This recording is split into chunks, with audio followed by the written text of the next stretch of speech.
कुछ लोग जिंदगी में हर वक्त सबकी मदद करते हैं, हर बात में गहराई से सोचते हैं, हर चीज को सही करना चाहते हैं, चाहे वो चीज उनकी हो या किसी और की। फिर भी उन्हीं को सबसे ज्यादा गलत समझा जाता है। अब देखिए, ये आप सब फेस करते हैं क्योंकि ये कलयुग है।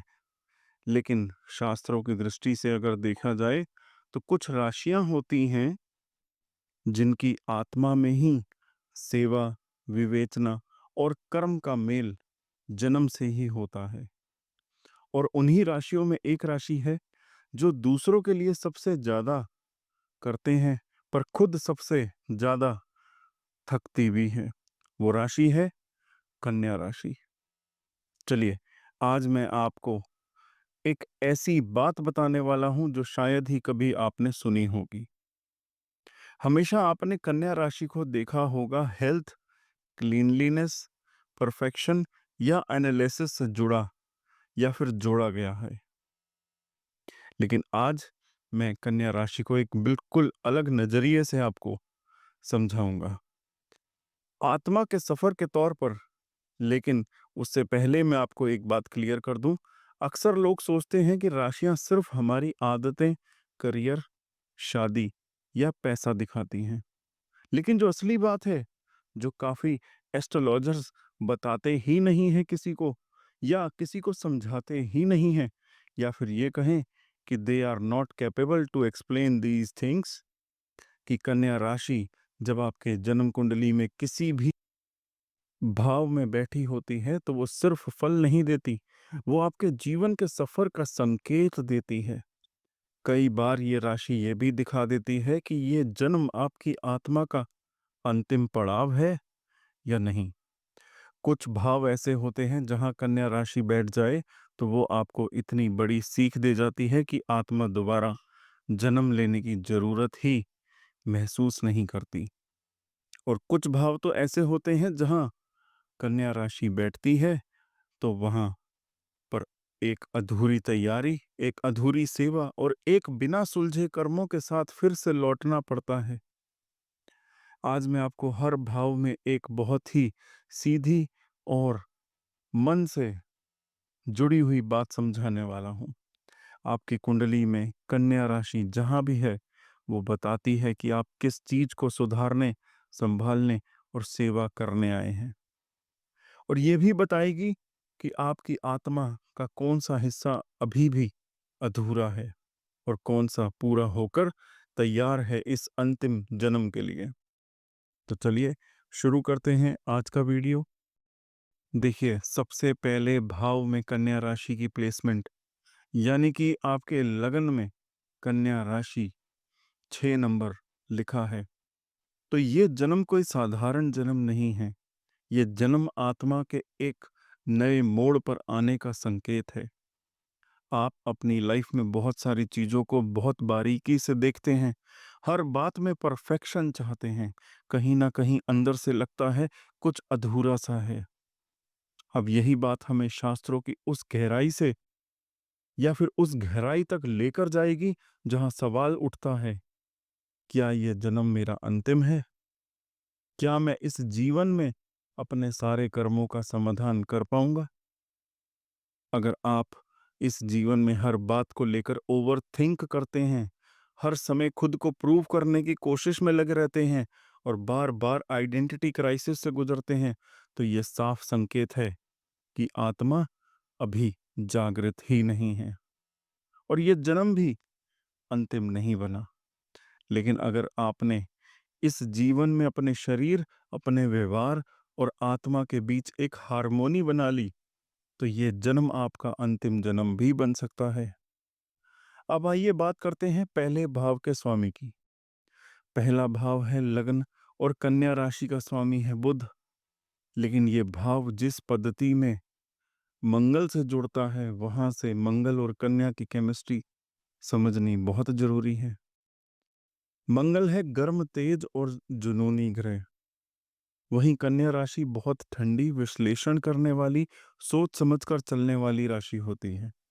जब ये दोनों साथ आते हैं तो आपके भीतर का इंसान बहुत स्ट्रांग हो जाता है, लेकिन बाहर से आप शांत, व्यवहारिक और काफ़ी सुलझे हुए लगते हैं। अब इसका असर आपकी लाइफ पर किस तरीके से पड़ेगा, आइए देखते हैं। आपको अपनी पहचान के लिए बहुत ज़्यादा मेहनत करनी पड़ेगी। अंदर गुस्सा बहुत होगा, पर आप उसे आसानी से बाहर नहीं निकालते। आप हर चीज़ को लेकर क्रिटिकल रहते हैं, खुद को भी और दूसरों को भी। अब बात करते हैं करियर की, क्योंकि लग्न और कन्या राशि दोनों ही करियर में स्ट्रॉन्ग फाउंडेशन देते हैं। अगर आपकी कुंडली में लगन में कन्या राशि बैठी है तो आप डॉक्टरी, engineering, research, health service, army, NGO, human resource, data analysis या काउंसलिंग जैसे क्षेत्रों में कमाल कर सकते हैं, क्योंकि आपके अंदर वो पेशेंस है, वो परफेक्शन है, वो डिसिप्लिन है जो इन करियर्स के लिए बहुत ज़रूरी है। अब अगर बात करें कि दूसरे ग्रह पहले भाव में बैठे हों तो क्या फल देंगे, तो समझ लीजिए यहाँ हर ग्रह की आपकी पर्सनैलिटी को एक नया रंग देगा। अगर सूर्य हो तो आप में आत्मगौरव बहुत होगा और दूसरों को हर बात पर सुधारने की आदत बनेगी। चंद्रमा है तो आप भावुक तो होंगे, सोच भावना से करेंगे, लेकिन दुनिया के सामने प्रैक्टिकल दिखेंगे। अगर कन्या लगन है, लगन में कन्या राशि है और मंगल है, तो गुस्सा बाहर कंट्रोल नहीं होगा, लेकिन काम में परफेक्शन होगा। गुस्सा यानी आपका जो अपना गुस्सा है ना, उसमें भी फोकस आ जाएगा और बदल जाएगा। और अगर बुध है तो सोच इतनी ज़्यादा होगी कि सेल्फ डाउट शुरू हो जाएगा, लेकिन कम्युनिकेशन स्किल बहुत शार्प होगी। गुरु है तो ज्ञान मिलेगा, पर ओवर थिंकिंग की वजह से डिसीजन लेने में देरी होगी। शुक्र हो तो व्यक्तित्व सुंदर आकर्षण होगा, लेकिन दिल से थोड़े डिस्कनेक्टेड लगेंगे, जैसे सब अच्छा है पर दिल नहीं जुड़ा। अब अगर शनि है तो जीवन की शुरुआत धीरे होगी, पर ग्रोथ पक्की और स्थिर होगी।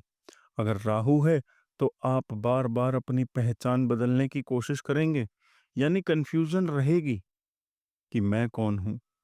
केतु है तो आत्मा में पुराने जन्म की थकान दिखेगी।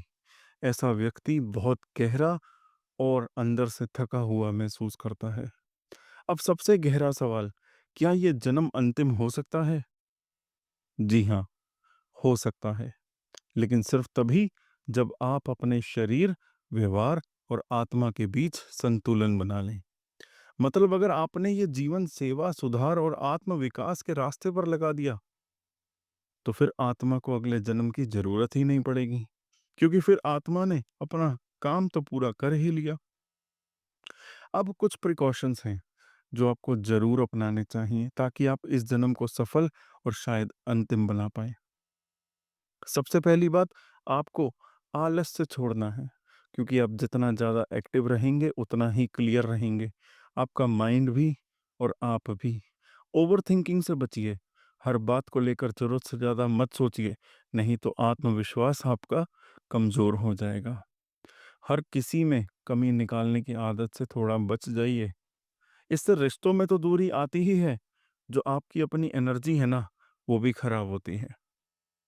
अब आध्यात्मिक साधना जरूर कीजिए, चाहे वो प्राणायाम हो, ध्यान हो या सिर्फ 5 मिनट का शांत बैठना, ये आत्मा को शक्ति देगा। अब जैसा कि आप देख रहे हैं कि दूसरे भाव में 6 नंबर लिखा हुआ है, यानी कि जो कन्या राशि है वो दूसरे भाव में है। अगर आपकी जन्म कुंडली में, तो ये दूसरा भाव आपकी कुंडली का बहुत कोर हिस्सा होता है। यहीं से आपका धन, आपकी वाणी और आपके परिवार के संस्कार तय होते हैं। और अगर इस भाव में कन्या राशि प्लेसमेंट ले ले, तो इसका मतलब तो साफ और क्लियर है कि आपके पैसों पर, आपके बोलने के तरीकों पर सीधा संबंध आपके अधूरे कर्मों से है। यानी इस जन्म में आपको रिस्पॉन्सिबिलिटी बहुत जल्दी थमा दी गई। बचपन से ही आप परिवार को समझने लगते हैं, माँ बाप की बातों को पकड़ने लगते हैं और कई बार अपने भाई बहनों से ज़्यादा मैच्योर भी महसूस करने लगते हैं। ये प्लेसमेंट ये भी बताती है कि जो आपकी आत्मा को स्थिरता चाहिए, चाहे वो पैसों में हो या रिश्तों में। आपको इमोशनली और फाइनेंशियली दोनों एरियाज़ में बैलेंस बनाना है। लेकिन अगर आप अपने बोलने के तरीके को सँभाल लें और अपने परिवार के साथ रिश्तों को समझदारी से निभा लें, तो शास्त्र कहते हैं कि आपका ये जन्म अंतिम बन सकता है। मतलब आत्मा को फिर से शरीर लेने की ज़रूरत नहीं होगी। अब आते हैं इस भाव के स्वामी के विश्लेषण पर। देखिए, दूसरा भाव शुक्र से जुड़ा होता है कालपुरुष कुंडली में, और कन्या राशि शुक्र की शत्रु राशि मानी जाती है। इसका सीधा मतलब ये है कि आपको रिश्तों और पैसों से जुड़ी चीजों में बार बार परीक्षण या फिर परीक्षा दी जाएगी। कई बार प्यार अधूरा छूटेगा, कई बार पैसा आएगा पर टिकेगा नहीं, कई बार लोग आपको धोखा देंगे। और तब ये टेस्ट होता है कि आप उन अनुभवों से कितना सीखते हैं। इस जन्म में जो आपकी मैच्योरिटी का टेस्ट है, इन्हीं दो चीजों में है, प्यार और पैसा। अब बात करें करियर की, तो अगर आपकी कुंडली में दूसरे भाव में कन्या राशि हो, तो आप में एक विशेष प्रकार की विश्लेषणात्मक दिमाग होगा। आप हर चीज को समझदारी से परखते हैं और तभी किसी डिसीजन पर पहुंचते हैं। ऐसे लोग banking, accounts, fashion designing, copywriting, tutoring, music, dance, coaching, HR जैसी फील्ड में बहुत अच्छा कर सकते हैं, क्योंकि आप में ये डिसिप्लिन भी होता है और डिटेल्स पर ध्यान देने की भी शक्ति होती है। अब चलिए बात करते हैं कि अगर दूसरे भाव में कन्या राशि तो है और यहाँ पर कोई ग्रह है, तो उसका क्या असर होगा। अगर यहाँ पर सूर्य है तो आपकी वाणी में तेज होगा, मतलब जब बोलेंगे तो जोर से और अथॉरिटी के साथ बोलेंगे, लेकिन कभी कभी ईगो भी बीच में आ जाएगी जिससे आपको नुकसान होगा। अब अगर चंद्रमा है तो आप भावनाओं में आकर बोलते हैं और बाद में सोचते हैं ये नहीं बोलना चाहिए था।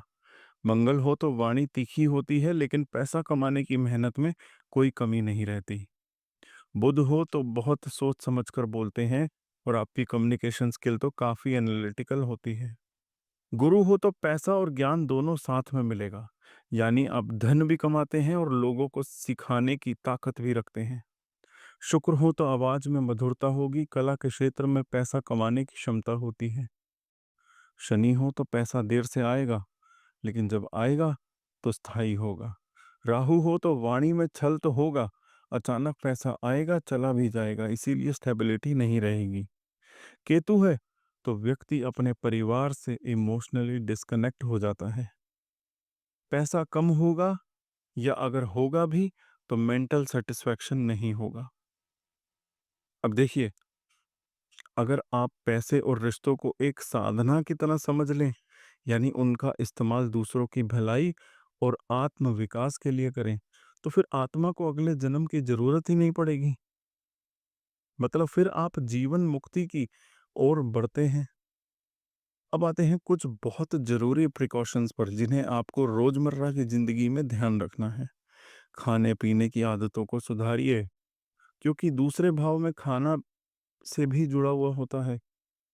और यहाँ कन्या राशि होने पर पाचन या गले की दिक्कतें आ सकती हैं। गुस्से में कभी कुछ मत बोलिएगा, क्योंकि बाद में पछतावा हो सकता है और रिश्ते बिगड़ सकते हैं। धन की इच्छा में भी कभी भी गलत रास्ता ना पकड़िए, ये आत्मा को नीचे ले जाता है। रिश्तों की वैल्यू समझिए, कभी भी परिवार को टेकन फॉर ग्रांटेड मत लीजिएगा। लालच से दूर रहिए, क्योंकि ये प्लेसमेंट टेस्ट करती है कि आप कितना संतोष रखते हैं, कितना पेशेंस रखते हैं।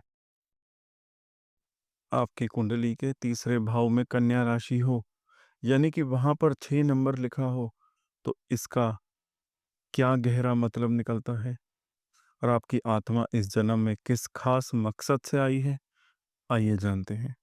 अगर इस भाव में कन्या राशि बैठी है, तो समझिए कि आपकी आत्मा इस जन्म में अधूरे कर्मों को पूरा करने आई है, खास तौर पर उन जगहों पर जहां आपने एक्शन नहीं लिया।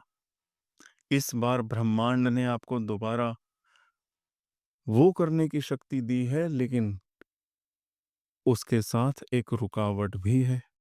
हर बार जब आप कुछ करना चाहते हैं तो मन में कंपैरिजन आता है कि वो मुझसे बेहतर है शायद मैं कर पाऊंगा या नहीं, और यही डर बार बार आपको रोकता है। पर एक बात को याद रखिएगा, इस जीवन में अगर आप छोटे छोटे कामों को भी सेवा की भावना से करेंगे, चाहे वो घर का काम हो, ऑफिस की रिपोर्ट हो, सोशल मीडिया पर कोई ऑनेस्ट शेयरिंग हो, तो यही छोटे कर्म मोक्ष का दरवाजा खोल सकते हैं।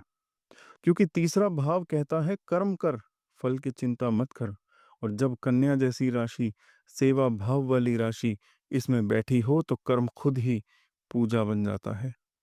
अब बात करते हैं इस भाव के स्वामी की, जो कि काल पुरुष कुंडली के हिसाब से तीसरे भाव का मालिक होता है बुध, जहां कन्या राशि आ रही है, और जो कि बुध की ही अपनी राशि है। यानी ये भाव बहुत स्ट्रांग है, लेकिन जब कोई चीज बहुत ताकतवर होती है तो उसके साथ जिम्मेदारी भी बढ़ती है। यहाँ सोचने की ताकत बहुत है। आप एक बात को हजार एंगल से सोच सकते हैं, लेकिन जब करने की बारी आती है तो हिम्मत कभी कभी जवाब दे जाती है। यही वजह है कि आपको ओवर थिंकिंग छोड़कर एक्शन लेने की तरफ बढ़ना पड़ेगा। ऐसे लोग जिनकी कुंडली के तीसरे भाव में कन्या राशि होती है, वो जबरदस्त तरीके से content writing, journalism, digital marketing, advertisement, social media handling, teaching, coaching, यहाँ तक कि इवेंट प्लानिंग जैसे फील्ड्स में बहुत अच्छा परफॉर्म करते हैं, क्योंकि इनके पास शब्दों की ताकत होती है और डिटेल ओरिएंटेड नेचर भी। लेकिन असली चैलेंज यही है कि करना शुरू कर दो, क्योंकि प्लानिंग बहुत होती है, एग्जीक्यूशन की हिम्मत कम होती है। अब आइए देखते हैं कि तीसरे भाव में अलग अलग ग्रहों में कन्या राशि हो, यानी कि कन्या राशि में अलग अलग ग्रह हों, तो उनका क्या फल होगा। अगर सूर्य है तो आप अपनी बात को मनवाने की जिद, जिसकी वजह से भाई बहनों से टकराव होगा। चंद्रमा है तो बहुत भावुक होंगे अंदर से, पर बाहर से कोई समझ नहीं पाएगा आपको। मंगल है तो हिम्मत तो जबरदस्त होगी, लेकिन गुस्सा रिश्तों को बिगाड़ देता है। खूब बोलते हैं आप। अगर बुध होता है तो कम्युनिकेशन स्किल्स बहुत अच्छी होती हैं, लेकिन फोकस बार बार बट जाता है। देवगुरु बृहस्पति हैं तो धर्म और ज्ञान की बातें करते हैं, लेकिन खुद का अभ्यास थोड़ा कम होता है। शुक्र है तो कला और क्रिएटिविटी से जुड़े होते हैं, एक्टिंग, मीडिया, डिजाइन जैसी फील्ड्स में रुचि बढ़ेगी। शनि है तो धीरे धीरे लेकिन ठोस सफलता, पहले संघर्ष फिर स्थायी नेम और फेम। राहु है तो सोशल मीडिया से अचानक फेम, लेकिन उसमें दिखावा और झूठ भी जुड़ा होता है। केतु है तो बिना फल की चिंता किए लगातार कर्म करते रहना। ऐसे लोग अंदर से बहुत गहराई लिए होते हैं। अब सबसे जरूरी बात, क्या ये जन्म आपका अंतिम हो सकता है? देखिए, अगर आप अपने हर काम को सेवा समझकर करेंगे, बिना तुलना के, बिना डर के, सिर्फ कर्म करते रहेंगे, तो यही जीवन मोक्ष की दिशा में आपका आखिरी पड़ाव बन सकता है। तीसरा भाव कहता है कर्म करते चलो, वही तुम्हारी साधना है। अब मैं आपको कुछ बहुत जरूरी प्रिकॉशंस, सावधानियां बता रहा हूं, जो अगर आप फॉलो करेंगे तो जीवन में क्लैरिटी भी आएगी और आत्मा का रास्ता भी साफ होगा। देखिए, भाई बहनों से रिश्ता बनाए रखिए, चाहे वो छोटे हों या बड़े हों। कनेक्शन तो जरूरी है। अधूरे काम अधूरे मत छोड़िए, पूरा करना सीखिए। कंप्लीट से या फिर कंप्लीशन से आत्मा को संतोष मिलता है। झूठ बोलने से बचिए। तीसरा भाव है कम्युनिकेशन से जुड़ा हुआ, और इसमें सच बहुत बड़ा ब्रह्मास्त्र है। बहुत ज्यादा बोलना थका देगा। कभी कभी मौन साधना करना शुरू कीजिए। काम में सेवा का भाव लाइए। कोई भी छोटा काम छोटा नहीं होता अगर वो दिल से किया जाए तो। अब आते हैं चौथे भाव में, और अगर चौथे भाव में कन्या राशि आ जाए, यानी कि फोर्थ हाउस में 6 नंबर लिखा है, तो ये तो बुध की राशि है और बहुत व्यवहारिक विश्लेषण करने वाली, सेवा भाव से भरपूर होती है। तो यहाँ एक सीधा संदेश छिपा है कि आपका ये जन्म आपके कुल या परिवार की अधूरी सेवा को पूर्ण करने के लिए हुआ है। इसका मतलब ये नहीं कि आपका पिछला जन्म अधूरा था, बल्कि ये जन्म एक तरीके से फाइनल प्रिपरेशन का चरण हो सकता है। जैसे आत्मा खुद को भीतर से तैयार कर रही हो एक स्थायी शांति के लिए।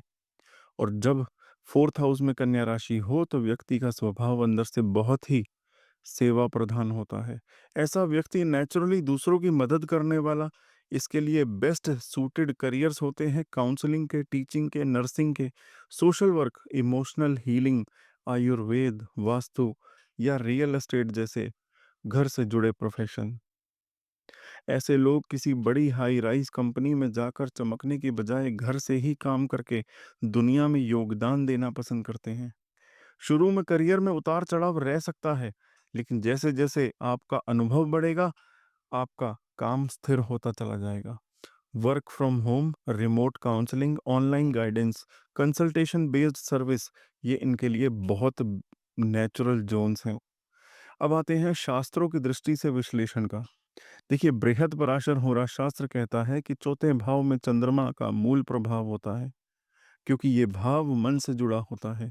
और जब यहाँ कन्या राशि आती है तो चंद्रमा की चंचलता को कन्या का विश्लेषण करने वाला स्वभाव थोड़ा स्थिरता देता है। देखिए, काल पुरुष कुंडली के हिसाब से इस भाव का स्वामी चंद्रमा है और कन्या राशि का स्वामी बुध। दोनों ही मन और मस्तिष्क से जुड़ी ग्रह शक्तियां हैं। इसलिए यहाँ व्यक्ति में मानसिक तीव्रता होती है, भावनाओं को गहराई से अनुभव करता है, लेकिन उन्हें संतुलित भी कर पाता है। इनसाइटफुल एंड इमोशनली इंटेलिजेंट लोग इस योग में पैदा होते हैं। अब एक एक करके ग्रह के फल फोर्थ भाव में यानी कि चौथे भाव में कन्या राशि में कैसे बैठते हैं, क्या इसका एनालिसिस है, आइए करते हैं। चौथे भाव में कन्या राशि और उसमें सूर्य, घर के निर्णयों पर पिता का प्रभाव बहुत रहेगा। माँ से थोड़ी दूरी या अधिकार की लड़ाई हो सकती है, ईगो क्लैशेस हो सकते हैं घर में। बहुत चंद्रमा है तो बहुत भावुक मन, घर को बार बार बदलने की आदत या जरूरत। व्यक्ति अपने मन की शांति के लिए नए स्थान को खोजता रहता है। अब अगर मंगल है तो घर में आर्ग्यूमेंट या प्रॉपर्टी से जुड़ी लीगल इश्यूज आएंगे। अगर मंगल अशुभ है तो कोर्ट कचहरी तक भी मामला जा सकता है। बुध है तो घर का वातावरण बुद्धिमत्ता और बातचीत से भरा हुआ होगा। पढ़ाई, ज्ञान, कम्युनिकेशन या घर से काम करने की स्ट्रांग प्रवृत्ति बनती है। अब देवगुरु बृहस्पति हैं तो घर में धार्मिक या ज्ञान में माहौल रहता है। माता कभी कभी गुरु के समान स्ट्रिक्ट टीचर टीचर की तरह व्यवहार कर सकती है।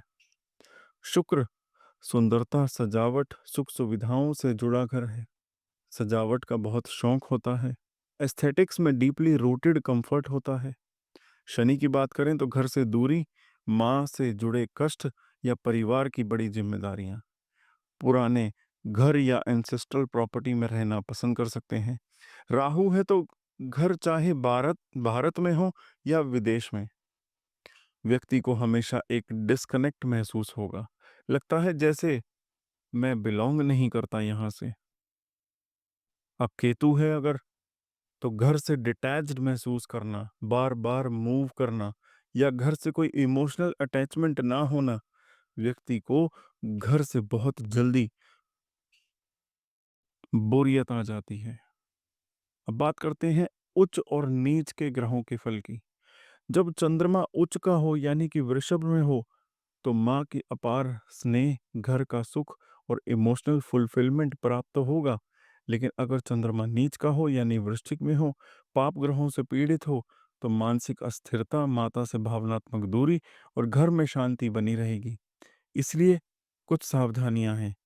माँ से बहस करने से बचें, उनका स्वास्थ्य ही आपके भावनात्मक संतुलन की कुंजी है। बार बार घर बदलने की आदत अपने मन की शांति को डिस्टर्ब कर सकती है आपके। स्टेबिलिटी पर काम करिए। भावनाओं में बहकर कोई बड़ा लाइफ डिसीजन ना लें। प्रैक्टिकल इंटेलिजेंस को अपनाइए। सबसे पहली और गहरी बात यह समझिए कि जब पंचम भाव में कन्या राशि होती है तो इसका मतलब यह है कि आपकी आत्मा कोई शिक्षा अधूरी छोड़ कर आई है।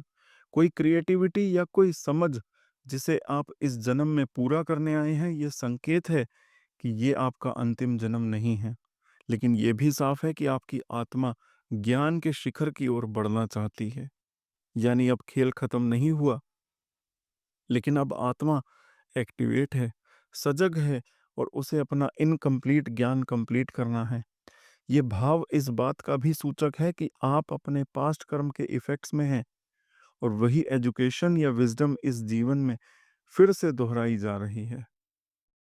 अब अगर बात करें करियर एनालिसिस की, तो देखिए ऐसे लोग बहुत ज़्यादा बुद्धिमान, विश्लेषण करने वाले, एनालिटिकल होते हैं और लॉजिक बेस्ड थिंकिंग रखने वाले।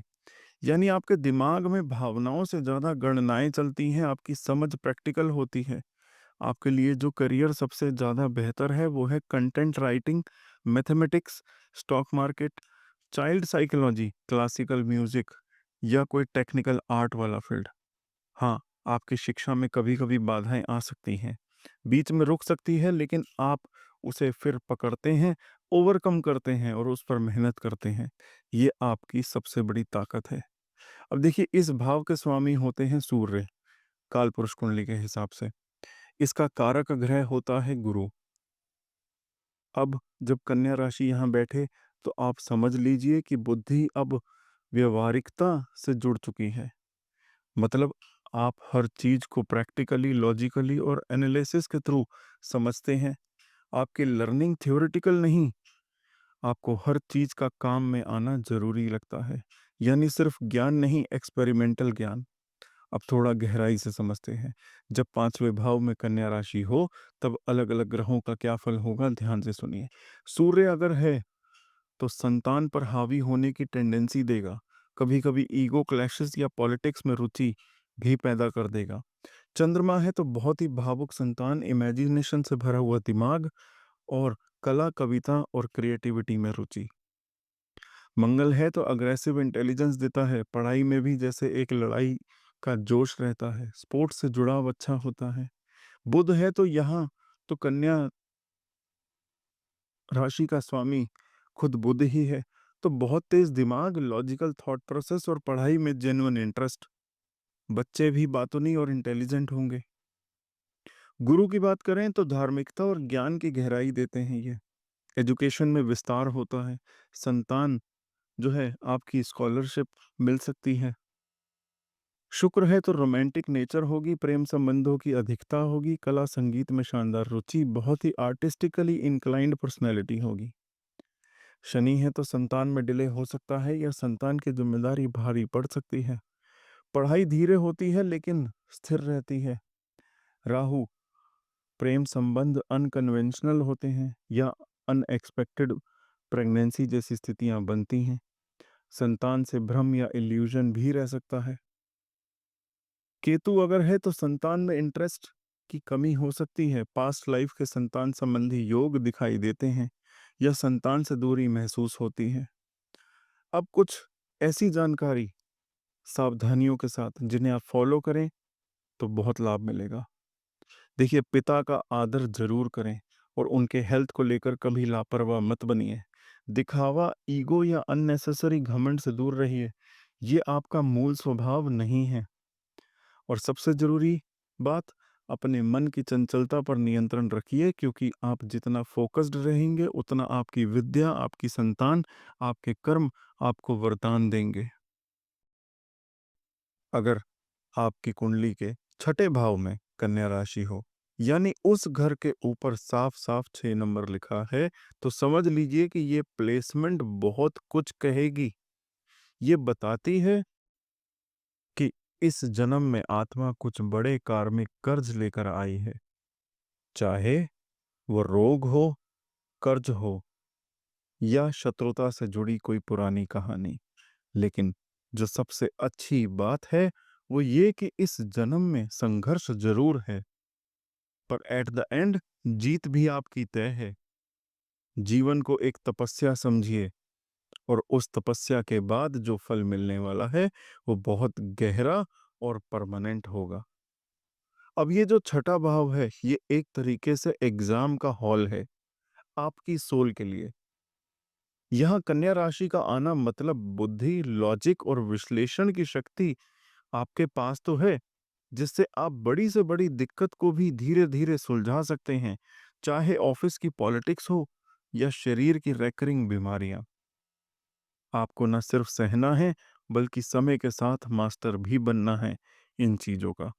अब करियर के लिहाज से देखा जाए तो ये भाव उन क्षेत्रों से जुड़ा है जहां सर्विस, ऑर्डर और डिसिप्लिन चाहिए।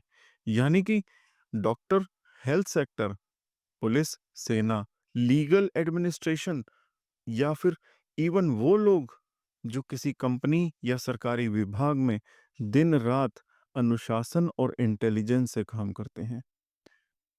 कन्या राशि यहाँ आने से आप डिटेल ओरिएंटेड बनते हैं, जो छोटे छोटे पेच भी पकड़ लेते हैं। लेकिन साथ ही आपको ऑफिस की टांग खिंचाई या पेटी हेल्थ इश्यूज जैसी चीजों से भी दो चार होना पड़ता है। अब आइए बात करें कि ग्रहों के प्रभाव की।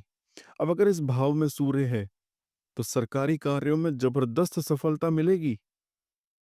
आप अपने शत्रुओं पर एक अथॉरिटेटिव पकड़ बना पाते हैं। चंद्रमा है तो मन थोड़ा बेचैन रह सकता है। हेल्थ इश्यूज साइक्लिक नेचर के हो सकते हैं, यानी आते जाते रहेंगे लेकिन परमानेंट नहीं होंगे।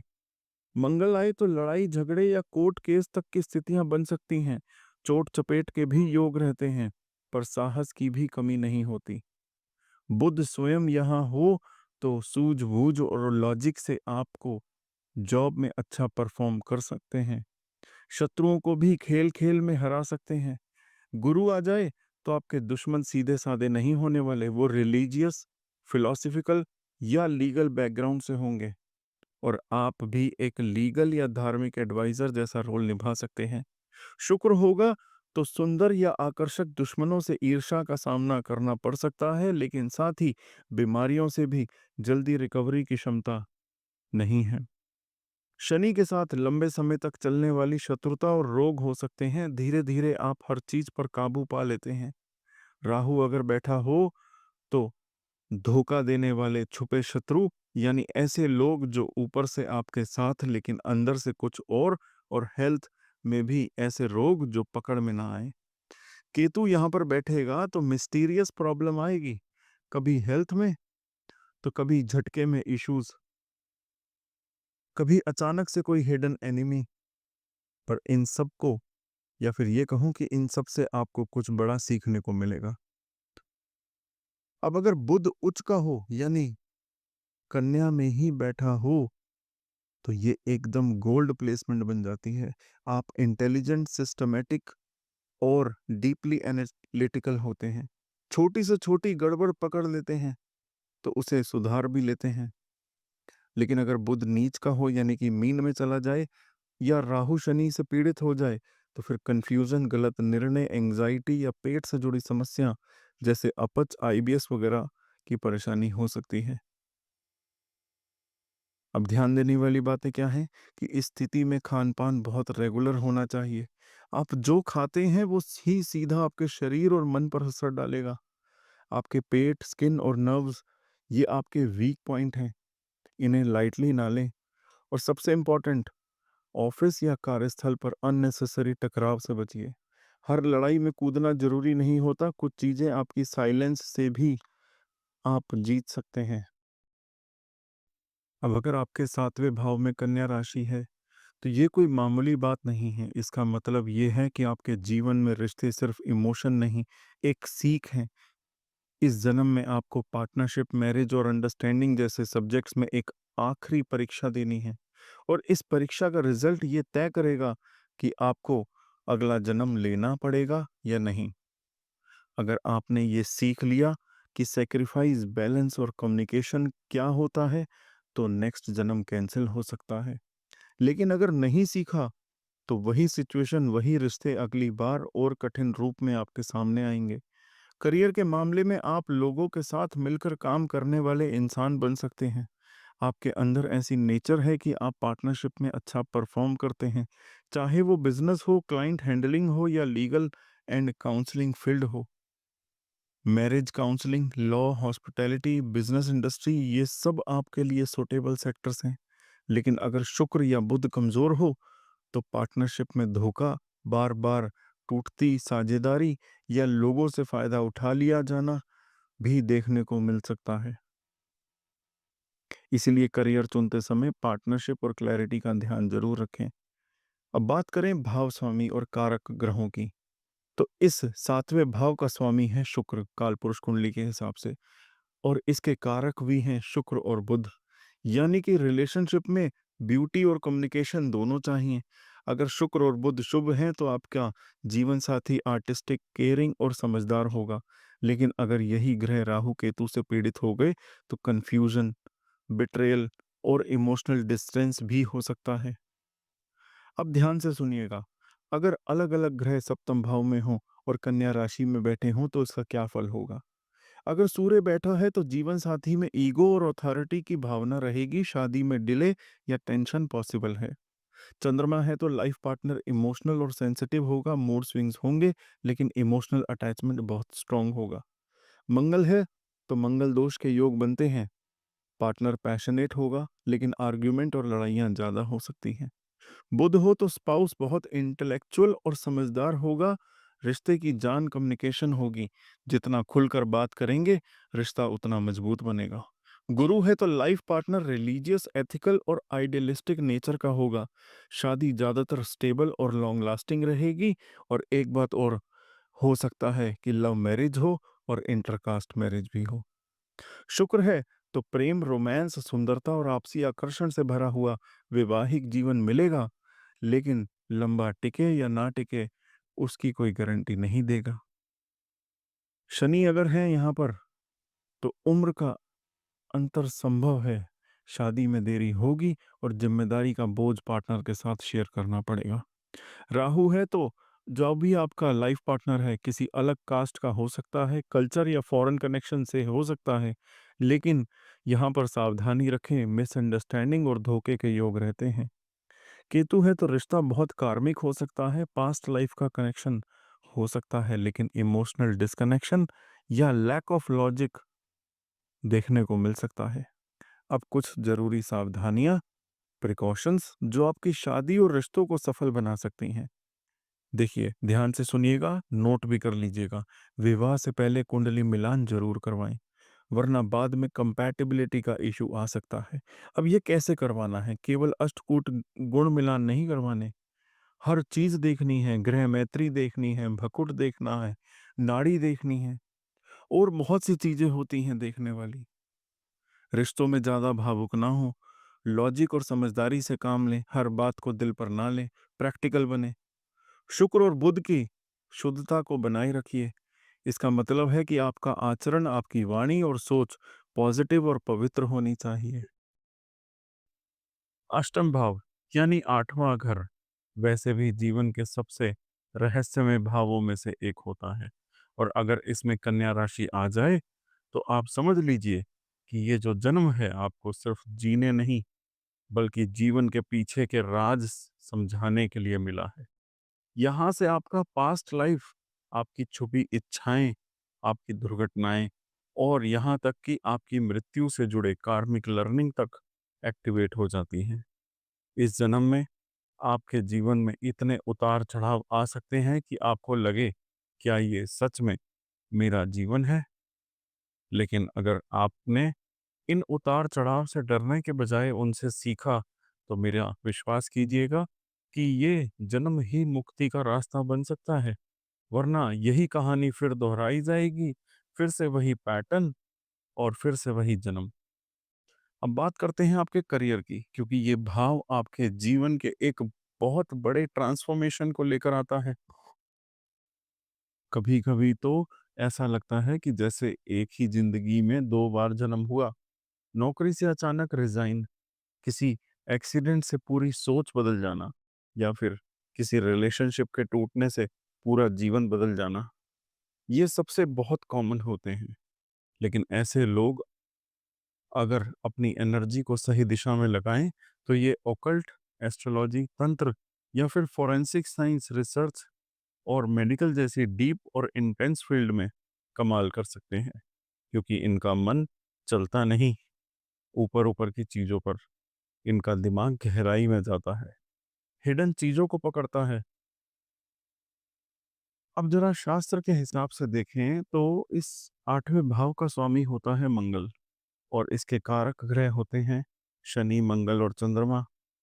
अब अगर मंगल आपकी कुंडली में शुभ है तो ये इंसान रिसर्च, ओकल्ट, इन्वेस्टिगेशन जैसे कामों में बेमिसाल हो जाएगा। लेकिन अगर शनि नीच के हो गए या पीड़ित हो जाएं तो शरीर पर कोई चोट, सर्जरी या फोबिया जैसा डर रह सकता है। ऐसे लोगों को अपने मानसिक और शारीरिक स्वास्थ्य पर एक्स्ट्रा ध्यान देने की जरूरत होगी।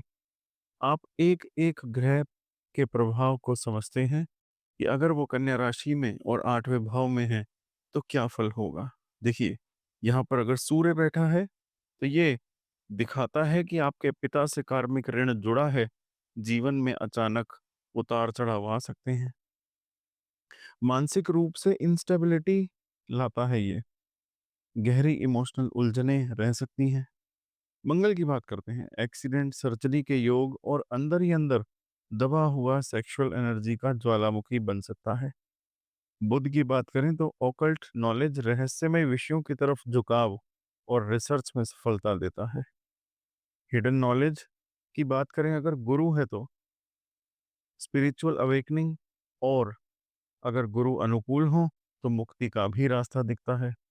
शुक्र हो तो गुप्त प्रेम संबंध, सेंसुअल डिजायर और कंफर्ट की क्रेविंग बढ़ा सकता है। शनि है अगर तो गहरे डर, बुढ़ापे से जुड़ी चुनौतियां और पिछले जन्म के कर्ज लेकर सामने आएगा। राहु है तो ब्लैक मैजिक देगा, धोखा या अचानक कोई भारी नुकसान दे सकता है। केतु है तो आत्मा की खोज, विरक्ति और डिटैचमेंट की भावना लाता है ये, और ये सबसे गूढ़ अनुभवों की ओर ले जाता है। अब देखिए, प्रिकॉशन की बात करते हैं जो कि बहुत जरूरी है। सबसे पहले तो जीवन में जो भी गहरे बदलाव आए उनसे भागिए मत, वो ही आपको गढ़ रहे हैं। शरीर और मन दोनों को साफ रखना जरूरी है, इसलिए रेगुलर डिटॉक्स, प्रॉपर स्लीप और ध्यान, मेडिटेशन आपकी डेली रूटीन का हिस्सा होने चाहिए। और सबसे जरूरी बात क्या है कि जब तक कोई सच्चा गुरु या मार्गदर्शक ना मिले तब तक ब्लाइंड फेथ मत कीजिए। ब्लैक मैजिक या ऊपरी शक्तियों से दूर रहें, वरना ये राह आपको सही दिशा में ना ले जाके भटका सकती है। तो अब जरा ध्यान से सुनिएगा, क्योंकि ये वो भाव है जो आपके भाग्य की चाबी भी है और आपके अगले जन्म की योजना भी। अगर आपकी कुंडली के नवम भाव में कन्या राशि बैठ जाए, यानी कि वहां 6 नंबर लिखा है, तो ये जन्म आपके लिए एक एग्जाम है, एक इम्तिहान है, एक धार्मिक टेस्ट है। इसमें आपको सिर्फ मंदिर जाने या किताबें पढ़ने की बात नहीं करनी, बल्कि आपको अपने अंदर बैठे विवेक को, समझ को जगाना है। यह जन्म इस बात का फैसला करेगा कि क्या आप इस बार अपने कर्म और धर्म की राह पकड़कर मुक्ति की ओर बढ़ेंगे, या फिर दोबारा इस धरती पर लौटना पड़ेगा वही पुराना पाठ फिर से पढ़ने के लिए। देखिए, कन्या राशि एक बहुत ही एनालिटिकल और परफेक्शनिस्ट एनर्जी की है, और जब ये नवम भाव में प्लेसमेंट लेती है तो इसका मतलब सीधा ये निकलता है कि आपके धर्म, आपके ज्ञान, आपके भाग्य के क्षेत्र में आपको तर्क, शुद्धता और गहराई से काम करना है। ये जन्म आपको सिखाने आया है कि सिर्फ मानना ही नहीं, समझना भी जरूरी है। यहाँ ब्लाइंड फेथ की नहीं, बुद्धि से फेथ तक की यात्रा करनी है। और अगर आप ये कर पाए तो यह जन्म आखिरी भी हो सकता है। अब बात करें करियर की, तो ऐसे लोग बहुत गहरे विचारक होते हैं। आपके लिए परफेक्ट करियर फील्ड होते हैं एजुकेशन, फिलॉसफी, रिलीजियन से रिलेटेड, पब्लिशिंग से रिलेटेड, लॉ और विदेश यात्रा से जुड़े काम। आप वो इंसान हो सकते हैं जो विदेश में जाकर पढ़ाई करें या वहाँ धर्म और ज्ञान का प्रचार करें। आप दुनिया को बदलने नहीं आए, आप दुनिया को सही नज़र से देखने का चश्मा देने आए हो। अब थोड़ा शास्त्रों की बात करें, क्योंकि नवम भाव का स्वामी होता है देवगुरु बृहस्पति, और इसका कारक भी वही है गुरु। इसीलिए गुरु की स्थिति आपके जीवन में बहुत डिसाइसिव होती है। अगर गुरु बलवान है तो आप धर्म के रास्ते पर तेजी से बढ़ते हो, संस्कारों में निखार आता है और भाग्य हर मोड़ पर साथ देता है। लेकिन अगर गुरु नीच के हो या दूषित हो तो फिर जिंदगी में गुरुद्रोह, धोखा और भाग्य का रूठना देखने को मिलता है। इसीलिए सबसे पहली सीख, गुरु का सम्मान करें, चाहे वो जिंदगी में कोई भी हो, पिता हो, शिक्षक हो या खुद की अंतरात्मा। अब आइए 9वें भाव में कन्या राशि में सभी ग्रहों का फल जानते हैं। अगर यहाँ पर सूर्य बैठा है तो पिता के साथ गहरा कार्मिक रिश्ता होगा और भाग्य चमक उठेगा। आपके जीवन में आत्मविश्वास और रास्ता दोनों सूर्य देगा। चंद्रमा है तो भावनाओं के जरिए धर्म से जुड़ाव देगा। आप धर्म को माँ की तरह मानते हैं। नर्चरिंग, इमोशनल और सॉफ्ट डिवोशन। अगर मंगल है तो आपकी यात्रा और धर्म दोनों में एनर्जी भर देगा। आप धर्म के लिए लड़ने वाले धर्म योद्धा बन सकते हैं। बुध है तो यहाँ बैठकर आपकी आस्था को लॉजिकल बना देगा। आप तर्क, विचार, विमर्श, धार्मिक संवाद में एक्सपर्ट होंगे। गुरु बैठा है तो खुद अपनी राशि में हो या उच्च का हो तो गजब का भाग्य देगा। डीप संस्कार और आध्यात्मिक इंक्लिनेशन देगा। शुक्र है अगर तो धर्म के साथ साथ आनंद, लग्जरी और विदेशी जीवन शैली या पार्टनर से भी कनेक्शन देगा। शनि है तो यहाँ थोड़ा धीमा चलते हैं लेकिन थाम कर चलते हैं। संघर्ष बहुत करवाएंगे मगर आखिरकार भाग्य जरूर साथ देगा। राहु है तो कंफ्यूजन देगा। अलग धर्म, बदलते गुरु, नई धारणाएं, अनकन्वेंशनल थिंकिंग, मगर कहीं ना कहीं गुमराह भी कर सकता है। केतु अगर है तो पास्ट लाइफ के संस्कार लाएगा। आप नेचुरली स्पिरिचुअली इंक्लाइंड होंगे और मोक्ष के करीब होंगे। अब कुछ बहुत जरूरी सावधानियां। गुरु का अपमान ना करें, ये सबसे भारी पड़ेगा आपको। अगर जीवन में गुरु नहीं है तो उसका अभाव आपकी आत्मा तक को सूखा बना देगा। अपने भाग्य को कोसना छोड़ दीजिए, मेहनत करते रहिए। याद रखिए, कन्या राशि कर्म से फल दिलवाती है। हर अनुभव से सीखिए। हर सेटबैक, हर चोट, हर इंसान एक गुरु है। जो सीख लिया वही आपकी पूंजी बनेगा। अब देखिए, दशम भाव में कन्या राशि हो तो ये कोई ऐसा वैसा सफर नहीं है जिसमें बस नौकरी करनी है, पैसे कमाने हैं और चले जाना है। नहीं, यह जीवन एक आखिरी परीक्षा की तरह है। आपके कर्मों की, आपकी नीयत की, आपकी सामाजिक जिम्मेदारियों की। अब यह जीवन अंतिम जन्म बन सकता है, लेकिन शर्त यही है कि आपका कर्म पूरी ईमानदारी से किया गया हो, दूसरों के लिए किया गया हो और उसमें किसी भी प्रकार का स्वार्थ, छल या अधूरापन ना हो। लेकिन अगर आपने अपने कर्म से सिर्फ खुद का भला किया, दूसरों का हक मारा या कोई जिम्मेदारी अधूरी छोड़ी, तो अगले जन्म का टिकट पक्का है। यानी ये दशम भाव आपके कर्म की आखिरी परीक्षा है और इसमें पास होने का एक ही रास्ता है, ईमानदारी, सेवा और कर्म की पूर्णता। अब जब कन्या राशि दशम भाव में होती है तो ये लोग नेचुरली बहुत प्रिसाइज, डिटेल ओरिएंटेड और हार्ड वर्किंग होते हैं। इनकी सोच बहुत लॉजिकल होती है। काम को एक सिस्टम से करते हैं, चाहे वो काम छोटा हो या बड़ा, उसमें एक परफेक्शन जरूर लाते हैं। ऐसे लोग अक्सर करियर्स में एक्सेल करते हैं जहां जिम्मेदारी होती है, डाटा या रूल्स होते हैं, जैसे कि administration, auditing, accounts, analytics, health services etcetera. इनकी मेहनत दिखती नहीं लेकिन उसका असर गहराई से होता है। ये लोग बैकग्राउंड हीरोज की तरह का काम करते हैं जिनके बिना सिस्टम चल ही नहीं सकता। अब अगर शास्त्रों के जरिए बात करें तो दशम भाव का स्वामी शनि होता है और इसका कारक ग्रह भी शनि है। यानी कि ये भाव पूरी तरीके से कर्म, जिम्मेदारी, सेवा, समाज और स्ट्रक्चर से जुड़ा हुआ है। अब अगर शनि कुंडली में शुभ हैं तो ये व्यक्ति धीरे धीरे करके बहुत ऊपर चले जाते हैं। मतलब शुरुआत में तो संघर्ष होता है, लेकिन एक बार सक्सेस मिलती है तो स्थिर और टिकाऊ होती है। लेकिन अगर यही शनि पीड़ित हो जाएं, नीच के हो जाएं या दुर्गति में हो तो करियर में बार बार रुकावटें आएंगी, काम होते होते अटकेंगे और सामाजिक मान सम्मान में भी कमी आ सकती है। अब समझिए, अब आप ये समझिए कि दशम भाव में कन्या राशि हो और वहां कुछ विशेष ग्रह बैठे हों तो उनका फल क्या होगा। देखिए, अगर सूर्य है तो दशम भाव में तो व्यक्ति अथॉरिटी वाला होगा, गवर्नमेंट में ऊंचा पद मिल सकता है, उससे लाभ भी होगा। चंद्रमा है तो सेवा से जुड़ा काम करेगा इंसान, जैसे नर्सिंग, हीलिंग या कोई केयर रिलेटेड फील्ड। मंगल हो तो आर्मी, पुलिस या मैकेनिकल लाइन में काम करेगा। बुध दशम भाव में हो तो कम्युनिकेशन, मीडिया, राइटिंग, टीचिंग जैसे क्षेत्रों में ग्रोथ होगी। अब अगर गुरु है तो एजुकेशन, रिलीजन, स्पिरिचुअलिटी या ज्ञान से जुड़ा कोई भी कार्य, कोई भी क्षेत्र आपके लिए फ्रूटफुल होगा। शुक्र है तो आप बहुत luxury items, beauty products, fashion या आर्ट से अच्छा पैसा कमा सकते हैं। शनि है तो यहाँ पर याद रखना है, मेहनत बहुत करनी है। सक्सेस धीरे धीरे आएगी लेकिन बहुत मजबूत पकड़ के साथ आएगी। राहु तो अनयूजुअल करियर पाथ बनाता है, शायद पॉलिटिक्स, फॉरेन लिंक्स या कोई ऐसा प्रोफेशन जो इल्यूजन से जुड़ा हो।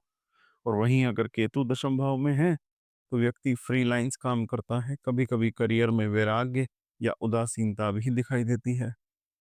अब बचाव के उपाय क्या होने चाहिए, प्रिकॉशन क्या होने चाहिए? सबसे पहली बात, कोई भी काम अधूरा मत छोड़िए। आधे अधूरे काम आपको पीछे खींचते हैं। कभी भी किसी का हक नहीं मारिए, चाहे ऑफिस हो, समाज हो या घर, ईमानदारी से काम करिए। समय का सम्मान करना सीखिए। इस कुंडली का यही संकेत है कि समय जो रिश्ता बना लेगा वही रिश्ता सफलता से बनेगा। और सबसे जरूरी बात, अपनी जिम्मेदारियों से कभी पीछे नहीं हटना। ये कुंडली का वादा है कि जिम्मेदारी निभाओगे तो सफलता जरूर मिलेगी।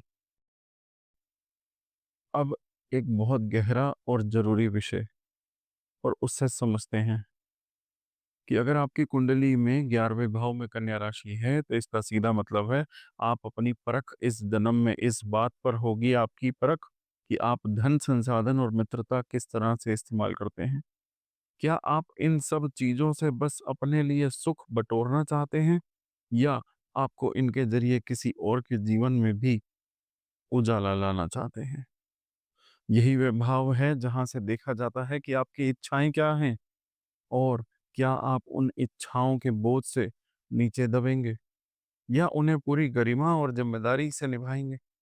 अगर आपने अपने रिसोर्सेज का सही यूज किया, लोगों के साथ वफादारी से जुड़कर उनकी मदद की और दिखावे से दूर रहकर असली दोस्ती निभाई, तो इस जन्म की यात्रा मीनिंगफुल होगी। वरना यह जन्म भी सिर्फ एक और भटकाव बन जाएगा। आपका 11वां भाव दरअसल आपकी आत्मा का बड़ा टेस्ट है। अब बात करते हैं करियर की। ऐसे लोग बहुत ही ज्यादा शार्प माइंडेड और इंटेलिजेंट होते हैं। मल्टीटास्किंग इनकी ताकत होती है। आप एक साथ कई काम संभाल सकते हैं। ऐसे लोगों के लिए करियर जैसे NGO, consultancy, network marketing, data analytics या फिर सोशल मीडिया मैनेजमेंट बहुत ज़्यादा फ्रूटफुल साबित होता है। आप एनालिटिकल माइंड से चीज़ों को तोड़ने, जोड़ने और समाज से जुड़कर काम करने में माहिर हैं। आपकी असली ग्रोथ टीम वर्क है और बुद्धिमत्ता से होती है ये। अब थोड़ा शास्त्रीय दृष्टिकोण से समझते हैं कि 11वां भाव मूल रूप से शनि के अधिकार क्षेत्र में आता है। यानी इस भाव का स्वामी ग्रह शनि होता है और इस भाव का कारक ग्रह गुरु। अब जब भाव कन्या राशि का है, यानी कि बुध की राशि, तो यहाँ बुद्धि और मेहनत से जुड़ी चीजें और भी ज्यादा एक्टिवेट हो जाएंगी। अगर शनि शुभ हो तो आपको जिंदगी में सही लोगों से कनेक्शन मिलते हैं। आप धीरे धीरे बहुत ऊंचाई तक पहुंचते हैं। लेकिन अगर गुरु नीच का हो तो आपकी इच्छाएं ही आपको धोखा दे सकती हैं या आपको अपने मित्र आपको अपने पास खींच सकते हैं। अब आइए जानते हैं कि 11वें भाव में और कन्या राशि में सभी ग्रहों का फल। सूर्य है तो आपके बड़े बड़े लोगों से संपर्क बनते हैं, चाहे वो पॉलिटिकल हो, सोशल सर्कल में हो। आपकी पहचान ऐसे लोगों के बीच में जो पावर वाले होते हैं उनके रहती है। चंद्रमा है तो आप इमोशनली दोस्तों से बहुत जुड़ जाते हैं, पर यह भावनात्मक जुड़ाव कई बार नुकसान दे जाता है। आपकी भावना की कद्र नहीं करते लोग। मंगल यहाँ हो तो भाई बहनों से मदद मिलती है, स्पोर्ट्स, आर्मी या किसी एक्शन ओरिएंटेड फील्ड में बड़ा फायदा मिलता है। बुध हो तो यहाँ बैठकर जबरदस्त कमाल, आपकी कम्युनिकेशन स्किल से ही कमाई होती है। ऐसे दोस्त मिलते हैं जो आपकी सोच को पॉलिश करते हैं। एक तरीके से वो आपके मार्गदर्शक बन जाते हैं। गुरु है तो आपको ऐसा दोस्त मिलते हैं जो अध्यात्म, ज्ञान और धर्म से जुड़े होते हैं। आपकी बड़ी इच्छाएँ जैसे विदेश यात्रा, नाम, मान-सम्मान पूरा हो सकता है। शुक्र है तो यहाँ पर महिला मित्रों से फ़ायदा होगा और कला, मनोरंजन, फ़ैशन, म्यूज़िक जैसे क्षेत्र में भी पैसा आएगा। शनि अगर यहाँ है तो बहुत मेहनत करनी पड़ेगी, लेकिन जो भी लाभ आता है वो टिकाऊ होता है। ओल्ड एज के लिए लोग आपकी मदद बहुत करेंगे। राहु आता है तो इंटरनेट, विदेशी सोर्स या फिर कुछ अनकन्वेंशनल फील्ड जैसे कि यूट्यूब, क्रिप्टो, सोशल मीडिया से बहुत प्रॉफिट हो सकता है। केतु है तो दोस्त कम होंगे, लेकिन जो भी होंगे उनमें से कोई एक आपकी लाइफ में अचानक बहुत बड़ा बदलाव ला सकता है। अचानक फायदा मिल सकता है किसी अनयूजुअल सोर्स से। अब कुछ सावधानियों की बात करते हैं। अगर ये भाव आपका एक्टिवेट है तो सबसे पहले अपनी इच्छाओं की लिस्ट थोड़ी सी छोटी रखिए। हर चीज एक साथ चाहना आपके लिए थकावट या थका सकती है। दूसरी बात, दिखावे की दोस्ती से दूरी बनाए रखिए। जो लोग सिर्फ आपके आसपास हैं दिखावे के लिए, उनका सच समय के साथ सामने आएगा। इसीलिए दिल से नहीं, दिमाग से दोस्ती से चुनिए। और तीसरी सबसे जरूरी बात कि जो भी धन आपको मिले उसमें से थोड़ा हिस्सा जरूर दान करते रहिए। इससे आपके जीवन में संतुलन बना रहेगा और आत्मा को भी शांति रहेगी। अब आपकी कुंडली के द्वादश भाव यानी कि 12वें घर में कन्या राशि, यानी वहां पर 6 नंबर लिखा है, तो ध्यान से सुनिए। ये बहुत विशेष योग है और बहुत गहरे अर्थ से छुपा हुआ है। अब यहाँ हम उस मोड़ पर आ जाते हैं जहाँ आत्मा को दो रास्ते मिलते हैं, या तो मोक्ष की ओर चलें या फिर बार बार जन्म के इस चक्र में उलझते रहें। कन्या राशि अगर आपकी कुंडली के 12वें भाव में बैठी है तो ये संकेत है कि इस जन्म में आपकी आत्मा को खुद को साबित करना है। कन्या राशि वालों का स्वभाव क्या है? डिटेल ओरिएंटेड, लॉजिकल, एनालिटिकल और सबसे जरूरी सेवा भाव से भरी हुई राशि। और जब ऐसे भाव में 12वें घर में आ जाए तो आत्मा से पूछा जाता है, क्या अब तुम तैयार हो त्याग करने के लिए? अगर आपने इस जन्म में सेवा, त्याग, साधना और भोगों से ऊपर उठना सीख लिया तो शायद ये आपका अंतिम जन्म बन जाए। वरना अगर अटक गए तो सेंट्रल डिजायर्स, भौतिक सुखों में, ईगो ड्रिवन चॉइसेस में, तो फिर अलग जीना पड़ेगा और अगला जन्म भी निश्चित होगा। अब इस राशि की बात करें, अगर करियर के नज़रिए से देखें तो ये लोग वो होते हैं जो दुनिया से थोड़ा अलग सोचते हैं। कहीं ना कहीं आइसोलेशन में रहकर भी बहुत इम्पैक्टफुल काम करते हैं। कई बार ये लोग विदेश में सेटल होते हैं या import export, writing, research, healing या स्पिरिचुअल वर्क में जुड़ जाते हैं। आश्रम, हॉस्पिटल, एनजीओ या किसी एकांत साधना स्थान पर भी इनका मन लगता है। ये ऐसे लोग होते हैं जो क्राउड में नहीं, अकेले में खुद को पहचानते हैं। कुछ लोग तो इतने डीप थिंकर होते हैं कि चुपचाप बैठकर किताब लिख देंगे जो लाखों जिंदगी बदल दे। अब बात करते हैं 12वें भाव के स्वामी और कारक ग्रहों की, जिससे ये समझ आए कि इनके मूल में कौन कौन सी शक्तियां काम कर रही हैं। इस भाव का स्वामी है गुरु और इसका कारक ग्रह है राहु। गुरु आत्मा को मोक्ष की ओर लेके जाता है और राहु हमें इल्यूजन में फंसाने की कोशिश करता है। अब जो आत्मा इस जन्म में इन दोनों को संतुलित कर पाती है वही असली गेम चेंजर बनती है। अगर राहु और गुरु दोनों शुभ हैं तो आप विदेश में भी सक्सेस देखेंगे, साथ ही साथ एक संतुलित जीवन जिएंगे जहां सेवा भी होगी और सुख भी। पर अगर राहु अशुभ हो जाए तो मानसिक भटकाव, एडिक्शन, लोनलीनेस और आत्म निर्णयों में कंफ्यूजन आ जाएगी। तब फिर आत्मा को बार बार यही लेसन रिवाइज करना पड़ेगा। अब आइए देखते हैं 12वें भाव में अलग अलग ग्रह हों और कन्या राशि में हों तो क्या प्रभाव है। सूर्य अगर होगा तो विदेश में सरकारी नौकरी, सरकार से जुड़े खर्चों में इन्वॉल्वमेंट या विदेश सेवा के योग बनते हैं। चंद्रमा है तो ये व्यक्ति बहुत भावुक होगा, रात में अधिक जागता है, एकांत प्रिय होता है और कभी कभी इमेजिनेशन में खो जाता है। मंगल अगर होगा तो व्यक्ति अस्पताल, जेल, पुलिस सर्विसेज या किसी बंद संस्थान में काम करता है, साथ ही उसमें हिडन एनर्जी भी बहुत होती है। बुध अगर होगा तो ये व्यक्ति लेखन, कम्युनिकेशन, भाषाओं या रिसर्च से जुड़े कामों में विदेश जाकर नाम कमा सकता है। और गुरु की बात करें तो त्याग और तीर्थ यात्राओं में सुख मिलता है। उसका झुकाव आध्यात्मिकता और साधना की ओर रहता है। शुक्र अगर है तो सेंसुअलिटी, हिडन रिलेशनशिप और विदेश में लेविश लाइफ का योग बनता है। शनि अगर बैठे हैं तो जीवन में लंबा एकांत, आइसोलेशन, डिसिप्लिन और जिम्मेदारी का समय आता है, और ये भी अपने आप में एक साधना बन जाती है। राहु हो तो विदेश यात्रा, सपनों के माध्यम से सिग्नल, गुप्त धन और एक तरह का रहस्यमय आकर्षण जीवन में रहता है। केतु अगर हो तो पास्ट लाइफ कार्मिक ऋणों को पूरा करता है, ध्यान में गहराई होती है और अंतर्मुखी होकर मोक्ष की तरफ चलता है। प्रिकॉशन की बात करते हैं, जिनका पालन अगर अपने कर लिया तो ये प्लेसमेंट आपको बहुत ऊपर उठा देगी। सेवा, त्याग, ध्यान का भाव बनाए रखिए, यही आपकी आत्मा का मूल लेसन है। भोगों से सीमित जुड़ाव रखिए, ऐसा ना हो कि भौतिक सुखों की चमक में आप आत्मिक ग्रोथ को भूल जाएं। गुरु के बिना किसी भी गहरे सब्जेक्ट या साधना में मत उतरिए। बिना गाइडेंस के गहराई आपको खींच सकती है। गुरु मस्ट बी योर कंपास। तो देखा आपने, कन्या राशि सिर्फ बुद्धि की नहीं, ये वो भाव भी है जो केवल सोचने का तरीका नहीं, जीने की कला है। जहाँ हर चीज का जहाँ पर हर चीज को सहेजा जाता है, संवारा जाता है चुपचाप। अगर आपके अंदर भी यही भावना है कि इस दुनिया को थोड़ा बेहतर बनाना है, कि हर दर्द को समझना है और हर बात को गहराई से पकड़ना है, तो आप कन्या राशि से जुड़े हुए हैं। आखिर में यही कहना चाहूंगा, लाइक कीजिए ताकि ज्ञान और लोगों तक जाए।